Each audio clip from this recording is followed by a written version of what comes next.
Malgré des conditions climatiques extrêmes, la mobilisation continue à Bucarest. Ce mercredi, des milliers de manifestants étaient rassemblés devant le Parlement roumain pour exiger de nouveau la démission de Sorin Grindenaú, le Premier ministre, peu de temps après sa confirmation à la tête du gouvernement. Nous n'en pouvons plus de ce gouvernement. Ils nous ont menti, ils ont essayé de répandre la corruption.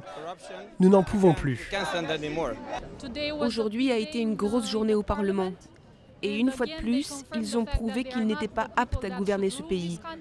Sans surprise, le gouvernement roumain a survécu ce mercredi à une motion déposée par l'opposition grâce à une forte majorité de sièges au Parlement.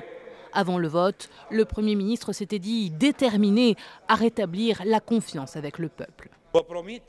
Je vous promets qu'à partir d'aujourd'hui, ce gouvernement deviendra un gouvernement de dialogue et que le peuple sera consulté sur les sujets qui touchent toute la société.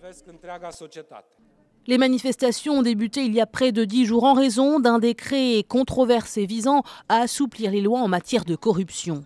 Depuis, le gouvernement a fait marche arrière, mais le peuple ne décolère pas.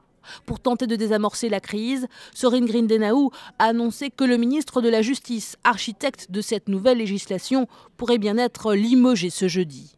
La contestation populaire a également exacerbé les tensions entre le Premier ministre et le président de centre droit, Klaus Iohannis. Le chef de l'État avait suggéré mardi la démission de tout l'exécutif, impensable pour les pro-Grindenaú qui se sont rassemblés devant le palais présidentiel pour réclamer son départ.